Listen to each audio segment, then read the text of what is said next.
বাংলার যুবরাজ হামজা চৌধুরীকে সঙ্গ দিতে বাংলাদেশে আসছে কানাডার নক্ষত্র ফুটবলার সামিত সোম। দর্শক, বাংলাদেশি বংশোদ্ভূত কানাডার প্রবাসী ফুটবলার সামিত সোম, যে কিনা ইতিমধ্যে কানাডার ফুটবল প্রিমিয়ার লিগের কালবারি এফসি হয়ে খেলেছে, তার সাথে কানাডার অনূর্ধ্ব-20 এবং 19 দলের হয়ে মাঠে মাতিয়েছে এবং কি কানাডার জাতীয় দলের হয়েও খেলেছেন এই সামিত সোম।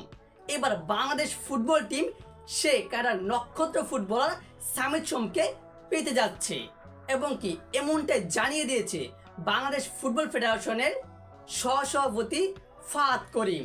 সে এক গণমাধ্যমের মুখোমুখি হয়ে জানিয়েছে যে কানাডার প্রবাসী ফুটবলার সামিত সোম সে বাংলাদেশের লাল সবুজ জার্সির গায়ে হয়ে খেলতে রাজি হয়েছে এবং সে আগ্রহ প্রকাশ করেছে খুব দ্রুতই তাকে বাংলাদেশে আনা হবে এবং বাংলাদেশের হয়ে মাঠ মাতাবে লাল সবুজের জার্সি গায়ে।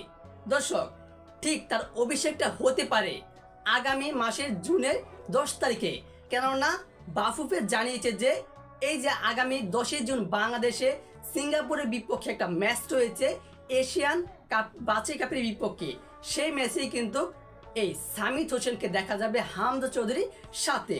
আমরা কিন্তু সকলেই লক্ষ্য করেছি এবং সকলেই বলেছি যে বাংলাদেশের সবচেয়ে বড় ফুটবলার বর্তমানে হামজা চৌধুরী, যার অভিষেক ম্যাচে ভারতের বিপক্ষে দুর্দান্ত পারফরমেন্স করেছে। তবে সেখানে যে অভাবটা রয়েছিল সেটা হচ্ছে হামজা চৌধুরীকে কোনো প্লেয়ার ঠিকঠাক তাকে সঙ্গ দিতে পারেনি, কেননা সে একজন মিডফিল্ডার হয়েও সে নিচে উপরে স্ট্রাইকার প্রত্যেকটা জায়গাতে সে দুর্দান্তভাবে খেলেছে, লেস্টার সিটির তারকা ফুটবলার। এবার তাকে সঙ্গ দিতে কানাডার প্রবাসী ফুটবলার সামিত সোম, সেও একজন মিডফিল্ডার এবং সে খুব দ্রুতই দেশে আসবে। এমন হতে পারে আগামী যে বাংলাদেশের খেলাটা রয়েছে 10 জুন সিঙ্গাপুরের বিপক্ষে, সেই ম্যাচে হামজা চৌধুরীর সঙ্গে একটা সঙ্গ করবে এবং বাংলাদেশ ফুটবল আর অনেকটাই এগিয়ে যাবে। তার সাথে আরও একজন যুক্ত হতে পারে এবং হয়ে গেছে অলরেডি, তিনি হচ্ছেন ফামিদুল ইসলাম। তারপর রয়েছে জামাল বুয়ে, তিনি সর্বপ্রথম বাংলাদেশ ফুটবলে বিদেশি কোনো ফুটবলার হিসেবে অংশগ্রহণ করেছে এবং তারিক গাজী রয়েছে। এবার এই সকল বিদেশি এবং প্রবাসী ফুটবলার দেশি ফুটবলার একত্রিত হয়ে বাংলাদেশ ফুটবল দলটাকে অনেক দূর পর্যন্ত এগিয়ে নিয়ে যাবে, এটাই আমাদের প্রত্যাশা এবং বাংলাদেশের সকল ভক্তদের সকল মানুষের মাঝে এটাই প্রত্যাশা।